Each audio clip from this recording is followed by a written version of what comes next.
स्वर सुधा मंच पर प्रस्तुत है मालती जोशी की कहानी इम्तिहान मेरे सब्र की। घर लौटते समय उसने सोचा था कि चाय पीकर वह आधा पौन घंटा लेटी रहेगी। बदन थकन से चूर हो रहा था। एक तो रात भर का सफर, फिर घर आते ही बस चाय और दो बिस्कुट खाकर चल पड़ी थी। नहाने के नाम पर 2 लोटे पानी के शरीर पर डालकर उसने कपड़े बदल लिए थे। ज्यादा कुछ करने के लिए समय ही नहीं था। अब घर जाकर देखेगी, पानी की सुविधा हुई तो फिर से नहा लेगी, तभी ताजा दम हो पाएगी। पर उसके घर पहुंचते ही जूही उसकी गोद में मुंह छिपाकर सुबकने लगी थी। उसे कपड़े बदलने तक की मोहलत बेटी ने नहीं दी थी।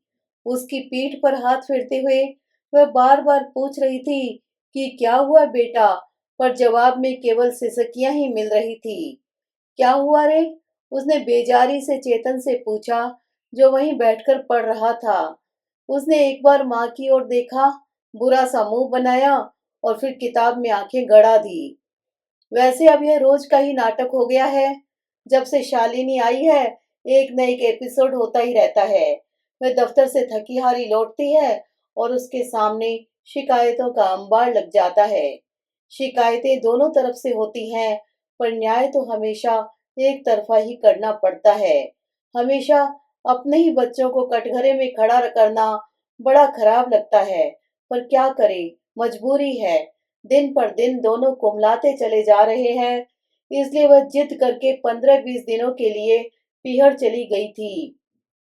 वहां नाना नानी, मामा मामी का लाड दुलार पाकर दोनों के मन थोड़े हरे हो गए थे। पर क्या फायदा, घर लौटते ही वही सब शुरू हो गया। पता नहीं कब इनकी छुट्टियां खत्म होंगी। जितनी देर स्कूल में रहते हैं, कम से कम उतनी देर को तो वह निश्चिंत हो सकेगी। कुछ देर बाद उसका भी धैर्य चुक गया। झल्लाकर बोली, एक गिलास पानी का आसरा नहीं है किसी का, पर मेरे आते ही यह रोना पीटना तो मत मचाया करो, दिमाग चटक जाता है मेरा। नालायक, बताता क्यों नहीं कि क्या हुआ है? लड़का बेचारा सक पका गया। रुआंसी आवाज में बोला, नानी ने जो कपड़े दिए थे सब दादी ने रख लिए, और मामी ने जो खिलौने दिए थे वे भी। आते ही प्रदर्शनी लगाने की क्या जरूरत थी? मेरे आने तक रुक नहीं सकते थे? वो बार बार पूछ रही थी कि नाना ने क्या दिया, मामा ने क्या दिया, तो गुड़िया सब निकाल कर दिखाने ले गई। मीना कुछ कहना चाहती थी कि रुक गई। उसे लगा कि दरवाजे के पास कोई है। उसने आगे बढ़कर पर्दा जरा सा हटाया। उसका अनुमान ठीक था। दरवाजे के पास कान लगाए अम्मा जी खड़ी थी। जैसे ही उन्हें पता चला कि मीना ने देख लिया है, तो भीतर चली आई और कड़क कर पोते से बोली, क्यों रे, आते ही मम्मी से चुगली लगाने बैठ गया? उसने कोई चुगली नहीं की है अम्मा जी, मीना ने भरसक विनम्रता से बताया। मैं ही बार बार पूछ रही थी कि गुड़िया क्यों रो रही है, तो उसने बताया। हाँ, बताया होगा कि दादी ने सब कपड़े खिलौने रख लिए हैं, यही ना? तो तुम भी सुन लो बहू, कि घर में अगर 4 बच्चे हैं तो चारों के लिए सामान आएगा, नहीं तो किसी के लिए नहीं आएगा। तुम्हारे घर वालों को इतना तो समझना चाहिए। इसमें मेरे घर वालों का कोई दोष नहीं है। मैंने ही उन्हें शालिनी के बारे में नहीं बताया। बच्चों को भी ताकीद कर दी थी कि बुआ की चर्चा न करें। इसमें अलग से बताने वाली क्या बात है? तुम्हारा छोटा भाई इंटरव्यू के लिए आया था, तब शालू से मिला नहीं था? तब जनवरी थी अम्मा जी, और अब जून चल रहा है। जनवरी से लेकर जून तक बेटी अगर पीहर में बैठी रहती है तो लोग 100 तरह की बातें पूछते हैं, और अपने घर की बात 10 लोगों तक पहुंचे, मुझे अच्छा नहीं लगता। मतलब कि तुम्हें शर्म आती है। तुम पीहर जाओ तो कोई बात नहीं, पर मेरी बेटी पीहर आए तो तुम्हें शर्म की बात है। क्यों? अम्मा जी, ये बात तो आप भी अच्छे से जानती हैं कि शालू का यहाँ रहना और मेरा पीहर जाना, इन दोनों चीजों में बहुत फर्क है। वैसे भी मैं पूरे 2 साल बाद गई थी, वह भी सिर्फ 15 दिनों के लिए। मेरे माँ बाप भी बूढ़े हो चले हैं। उनका भी मन बेटी से मिलने को करता है। उनकी आंखें भी नवासों को देखने के लिए तरसती हैं और बच्चों को भी थोड़ा बदलाव चाहिए। छुट्टियों में सारे बच्चे कहीं न कहीं जाते हैं। मेरी वजह से यही बेचारे घर में बंद कर रह जाते हैं। थोड़े बड़े हो जाएंगे तो अकेले ही भेज दिया करूंगी। ओफो, अम्मा तुम कहाँ चली जाती हो? शालू अचानक वहां नमूदार हो गई। उसने दुपट्टे से सिर को कसकर बांध रखा था। आजकल वह इसी धज में रहती है। कई बार मीना का कहने का मन होता है कि शालू, पट्टियां तुम्हें नहीं हमें बांधनी चाहिए, क्योंकि आजकल तुम पूरे घर का सिर दर्द बनी हुई हो।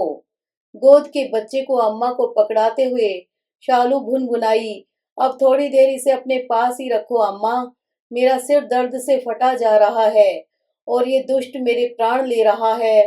दोनों के दोनों मेरी जान के दुश्मन बने हुए हैं। शालू वापस कमरे में चली गई। रिरियाते बच्चे को थाम कर अम्मा जी ने बड़ी आशा से तीनों की ओर देखा। चेतन किताब में डूबा हुआ था। जूही माँ की गोद में लेटी थी। अगर बच्चों की माँ वहां न होती तो अम्मा जी शालू के बच्चे को दोनों में से किसी को जरूर पकड़ा देती, पर अब हिम्मत नहीं पड़ी। सिर पर पल्ला डालकर खुद ही बाहर निकल गई। शरीर पस्त था, मन खिन्न था, कुछ भी करने का उत्साह नहीं था, पर आराम की मोहलत ही नहीं थी। ढेर सारे काम, खासकर रसोई उसकी बाट जोह रही थी। उसकी गैर हाजिरी में माँ बेटी ने मिलकर जैसे तैसे निभा ही दिया होगा, पर उसके रहते कोई रसोई में पांव देगा इसकी आशा नहीं थी। सबको खाते खिलाते 9:30 बज गए। जैसे तैसे रसोई समेटकर वह बाहर निकल आई और गुड़िया को सुलाने के बहाने उसके पास जाकर लेट गई। पलकें नींद से बोझिल हुई जा रही थी, पर वह उन्हें प्रयत्नपूर्वक खोले हुए थी, नहीं तो अनिल बुरा मान जाते। पति पत्नी कोई 20-22 दिन बाद मिलने वाले थे, पर मीना जानती थी कि अम्मा जी यह मिलन सुखद नहीं होने देंगी। उन्होंने बेटे को रोक लिया था। तभी वह समझ गई थी कि खूब कान भरकर भेजेंगी और वे कमरे में आते ही बरस पड़ेंगे। शुरू शुरू में जब ऐसा होता था तब वह पूरी पूरी रात रोती रहती थी, पर उस छुई मुई उम्र को अब वह पार कर चुकी है और अब वह भी तुर्की बतुर्की जवाब देने लगी है। जानती है कि उसकी शालीनता को जनता ने कमजोरी समझ लिया था और अब वह यह गलतफहमी दूर करने पर उतारू है। जैसा कि अपेक्षित ही था, अनिल ने कमरे का दरवाजा बंद करते करते ही पूछ लिया, आते ही यह क्या हंगामा कर डाला? कैसा हंगामा? वैसे भी हंगामा करने की आदत आपकी माताश्री की है, मेरी नहीं। वही तो पूछ रहा हूँ कि क्या हुआ? अम्मा जी ने बताया नहीं क्या? तुम्हें बता दोगी तो क्या छोटी हो जाओगी? बच्चों को नाना के यहाँ से जो सामान मिला था वह इसलिए जब्त कर लिया गया कि सुमित अमित के लिए कुछ नहीं आया। अब मैं क्या वहाँ सारे खानदान के लिए कपड़े मांगती तो तुम्हें अपनी तरफ से कुछ ले आती। लाई हूँ बाबा, शाम को ऑफिस से लौटकर देने वाली भी थी, पर किसी को सब्र तो हो। इतने खुश खुश लौटे थे बच्चे, पर आते ही सारी खुशियों पर पानी फिर गया। आप गुड़िया का सुबकना देखते तो आपको पता चलता। अनिल चुप हो गए। कहते भी क्या, पर मीना चुप नहीं हुई। बोली, मेरी और भी 2 बहनें हैं, पर किसी की ससुराल से यह फरमान नहीं आता कि हर बार पूरे खानदान की पहरावनी करनी पड़ेगी। यह सिस्टम आप ही के घर में देखा है। मुझे पहली बार में ही जता दिया गया था कि वहां से आएंगी तो इकट्ठी 3 साड़ियां आएंगी। जब 3 आने लगी तो शिकायत हुई कि वे नौकरानियों के लायक भी नहीं है। अब एक के बजट में 3 आएंगी तो ऐसा ही होगा न। तब मैंने ही माँ से कह दिया कि मुझे साड़ी वाड़ी देने की जरूरत नहीं है, जो देना है अपने नवासों को दो। अब उसमें भी हिस्सेदार पैदा हो गए हैं, अब इनके लिए भी मना कर दूंगी। मेरे माँ बाप कोई धन्ना सेठ थोड़े ही हैं जो देते ही चले जाएंगे। वैसे भी लिया दिया यहाँ आकर सब अकारत ही हो जाता है। बहस से बचने के लिए अनिल चुपचाप करवट बदल कर लेट गए, पर अब मीना चुप बैठने वाली नहीं थी। उसकी नींद काफुर हो गई थी और मन आक्रोश से भर गया था। बोली, मैं जानती थी कि यह सब ऐसा ही होगा, इसीलिए जब आप शालू को लेने जा रहे थे तो मैंने कहा था पहले एक कमरा ठीक कर लो। शालू क्या वहाँ अकेले रहती? अम्मा जी साथ रह लेती। यह घर अम्मा का है, यह मत भूलो। तो हम चले जाते, भले एक कमरे में गुजारा करते, पर चैन से तो रहते। और बच्चे दिन भर अकेले रहते। अभी भी तो अकेले जैसे ही हैं। अभी भी अम्मा दरवाजा भर खोलती हैं और नींद से जगाने के लिए सौ सौ गालियां देती हैं। बच्चे अपने से कपड़े बदलते हैं, अपने से खाना लेकर खाते हैं, अपनी झूठी प्लेट खुद उठाकर सिंक में रखते हैं और अपने से पढ़ने बैठ जाते हैं। जब से शालू आई है, बच्चों का पढ़ना भी निरापद नहीं रहा। अमित सुमित दोनों उनके सिर पर सवार रहते हैं। कोई पेन छीन लेता है, कोई कॉपी फाड़ देता है, तो कोई किताब छीनकर भाग जाता है। शिकायत करो तो उल्टे इन्हीं लोगों पर डांट पड़ती है। अम्मा जी जब तक गुड़िया को छोटू पकड़ा देती हैं, 6 साल की बच्ची है वह, उसकी क्या बच्चे खिलाने की उम्र है? कभी अपने बीवी बच्चों की ओर भी देख लिया कीजिए, तब आपको पता चलेगा कि बच्चों के मुंह कैसे सूख गए हैं। आधे से ज्यादा रात इसी कलह क्लेश में बीत गई। और ये सिर्फ आज ही की बात नहीं है, आजकल अक्सर ही ऐसा होता है। पति से बात करने के लिए यही एक समय मिलता है, और उस समय तक अनिल दिन भर की आपाधापी से इतने थके हुए उबे हुए होते हैं कि जरा सी बात पर उखड़ जाते हैं। फिर वह भी चुप नहीं रह पाती। सारा संचित आक्रोश बाहर आ जाता है। हर बात एक बहस में, और हर बहस एक प्रश्न चिन्ह में तब्दील हो जाती है। अभी उसी दिन मीना ने कहा था, सुनो, 1 लीटर दूध बढ़ा लें, शाम को बच्चों के लिए एक बूंद नहीं बचता है। वे एकदम भड़क गए। 1 लीटर दूध का मतलब समझती हो? पूरे 700 रुपए की बढ़ोतरी। मीना को भी यह हिसाब आता है, पर इस उम्र में बच्चों का दूध से वंचित रह जाना उसे कचोटता है। कभी मीना कहती, सोचती हूँ शाम के लिए एक महाराजिन रख लूं। शाम को मैं एकदम पस्त हो जाती हूँ, बच्चों को जरा भी समय नहीं दे पाती। कम से कम परीक्षा तक वे उसकी बात पूरी नहीं होने देते। कहते, तुम थोड़े दिन सब्र नहीं कर सकती? यहाँ मैं रोज खर्चा घटाने की तरकीबें सोचता हूँ, और तुम हो कि रोज एक नया शिगुफा छोड़ देती हो। वह कहना चाहती कि फिर बच्चों के लिए ट्यूशन ही लगवा दो, पर कहते डर लगता है, सुनते ही झल्ला जाएंगे। उनका आजकल तकिया कलाम हो गया है। तुम थोड़े दिन सब्र नहीं कर सकती? कितने दिन सब्र करे मीना? 10 साल से यही तो करती आ रही है। वह पति की परेशानियां समझती है, जानती है। वे कर्ज की किस्तें चुकाते चुकाते बेचारे हलकान हो गए हैं। घर की किस्तें अभी भर ही रहे थे कि शादी हो गई। भाग्य से मीना को बैंक में नौकरी मिल गई तो थोड़ी राहत मिली। 5 साल में 2 बच्चे, उन खर्चों से निजात पाते पाते बहन की शादी सिर पर आ गई। माँ बेटी के नखरों के मारे वर्ष संशोधन भी एक समस्या ही बन गया था। जैसे तैसे करके एक जगह बात बनी। घर भर अम्मा जी ने पास किया, तो बहन के हाथ पीले हुए। कर्ज का बोझ फिर से सिर पर आ गया। इसी बीच शालू के 2 बच्चे हुए। नेक व्यवहार ने खर्च का भार और बढ़ा दिया। इतने पर भी शालू वहां निभा ले जाती तो वे संतोष कर लेते, पर वहां उसकी एक दिन नहीं बन पाई। बार बार आना जाना लगा ही रहा। पिछले 6 महीनों से तो वो यहाँ जमकर बैठ गई हैं। माँ ने ऐलान कर दिया कि जब तक जमाई राजा नाक पकड़कर माफी नहीं मांगेंगे, वह बेटी को उस कसाई खाने में नहीं भेजेंगी। एक जमाई राजा है कि मुंह में दही जमाए बैठे हैं। पिछले 6 महीनों में उन्होंने एक फोन भी नहीं किया। जब से शालू आई है, घर का सारा बजट गड़बड़ा गया है। लेकिन उन लोगों के लाड प्यार में, खान पान में कोई कमी अम्मा जी बर्दाश्त नहीं करती हैं। बस गाज गिरती है तो उसी के बच्चों पर। इसीलिए वह भी इन दिनों बगावत पर उतर आई है। बच्चों की पढ़ाई का जो हाल हो रहा था, वह उससे बर्दाश्त नहीं हो रहा था। हार कर उसने अपनी मुंह बोली ननद राधिका को पटाया और बच्चों को उसके पास भेजने लगी। राधिका उन दिनों फुर्सत में थी। उसने एमए कर लिया था और उसके लिए जोर शोर से लड़के ढूंढे जा रहे थे। 2 घर छोड़कर ही घर था उसका। लाने ले जाने का झंझट नहीं था। सोचा कुछ नहीं तो कम से कम होमवर्क ही करवा देगी। कम से कम बच्चे वहां शांति से पढ़ तो सकेंगे। सबसे अहम बात तो यह थी कि आपस का मामला था, इसलिए सस्ते में निपट गया था। बाहर के ट्यूशन्स तो बहुत महंगे थे। अम्मा जी को तो उसने यही बताया था कि राधिका बच्चों को मुफ्त में पढ़ा रही है, नहीं तो वे फिजूल खर्ची पर एक लेक्चर दे डालती। पर इस 28 मई को राधिका की भी शादी हो गई। बच्चों की पढ़ाई की समस्या फिर से उसके सामने मुंह बाए खड़ी थी। जुलाई महीने की एक भीगी शाम को उसने घर में अचानक एक विस्फोट कर दिया। सब लोगों को खाना परोसते हुए उसने अचानक सूचना दे दी कि उसका ट्रांसफर हो गया है उज्जैन।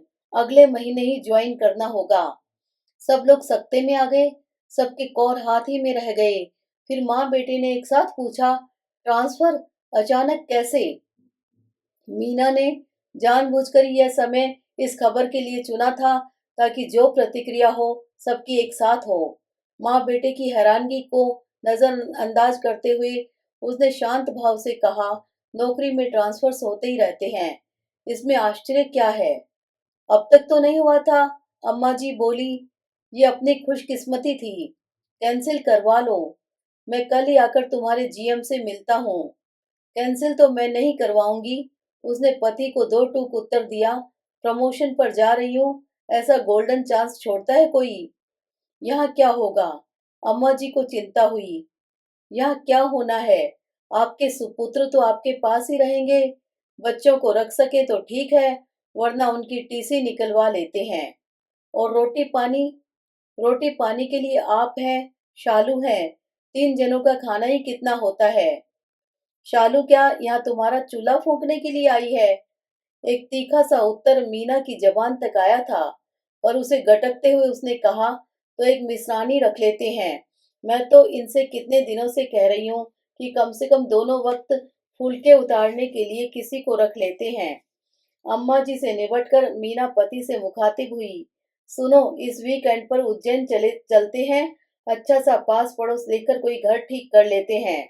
बच्चों के स्कूल के लिए भी पूछताछ कर लेंगे। मेरा ऑफिस दूर हो तो कोई बात नहीं, पर बच्चों का स्कूल पास होना चाहिए। लगता है तुम जाने के लिए तैयार बैठी हो। अरे, इतनी अच्छी पोस्टिंग है। मेरे मना करने भर की देर है, कोई भी लपक लेगा। फिर बाद में किसी वज्र देहात में फेंक दिया तो मुसीबत होगी। आजकल हर कहीं तो बैंक की शाखाएं खुल गई हैं। मैं अकेली तो खैर कहीं भी रह लूंगी, पर बच्चे साथ हो तो उनके हिसाब से सोचना पड़ेगा ना। और फिर उज्जैन ऐसा दूर भी नहीं है, आप भी शनिवार इतवार आ सकेंगे। अपनी तरफ से विषय का उपसंहार कर वह सोने चली गई। माँ बेटे बहुत देर तक विचार विनिमय करते रहे, जो कि अपेक्षित ही था। उसका निष्कर्ष यह निकला कि कमरे में आते ही अनिल ने मीना से कहा, अम्मा का ख्याल है कि ट्रांसफर हुआ नहीं है, करवाया गया है। और अम्मा के लाडले क्या कहते हैं? मेरा भी कमोबेश यही अनुमान है। तो आपका अनुमान एकदम सही है।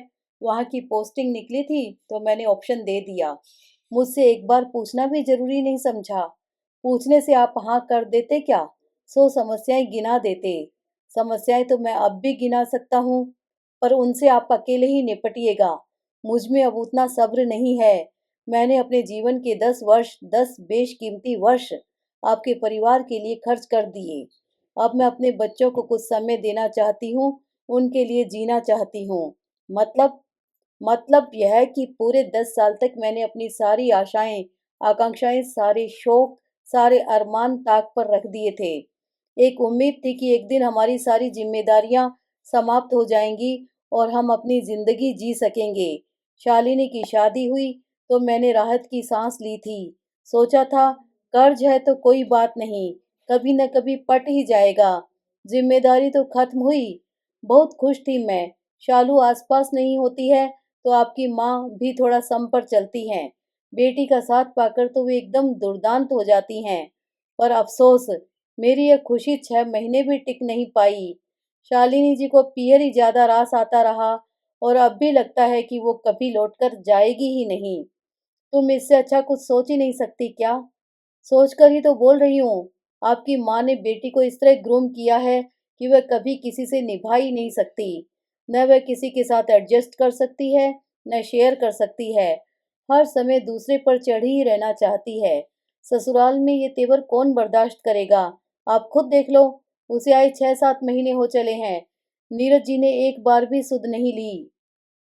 तुम्हें वहाँ के माहौल का पता नहीं है। हिंदुस्तानी ससुरालें ऐसी ही होती हैं। अपने यहाँ का माहौल क्या उससे बेहतर है?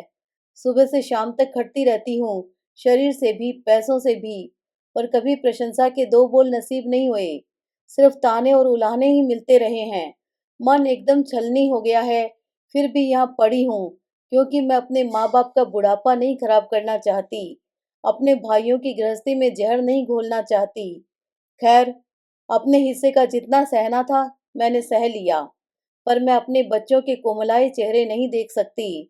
मैं उन्हें इस कलह कलेशपूर्ण वातावरण से दूर ले जाना चाहती हूँ। उन्हें एक स्वच्छ सुंदर माहौल में बड़ा करना चाहती हूँ। अगर हम अपने माता पिता के प्रति उत्तरदायी हैं, तो हमारी एक जिम्मेदारी बच्चों के प्रति भी बनती है। उसे हम कब तक अनदेखा करेंगे? यही समझ लीजिए कि हमने अपनी जिम्मेदारियों का बंटवारा कर लिया है। इस घर से किसी को निकालने का हक मुझे नहीं है, पता है, पर मैं इस घर से जा तो सकती हूँ न। मेरा वह हक तो कोई नहीं छीन सकता। और अगर मैं न जाने दूं तो? रोक कर देख लो। उसकी तनी हुई मुद्रा देखकर अनिल सहम गए। समझ गए कि जिसे इतने वर्षों तक कर्तव्यों के बोझ से लाद रखा था, वह अब अपने अधिकारों के प्रति भी सचेत हो उठी है। उसे लौटाना अब असंभव ही है।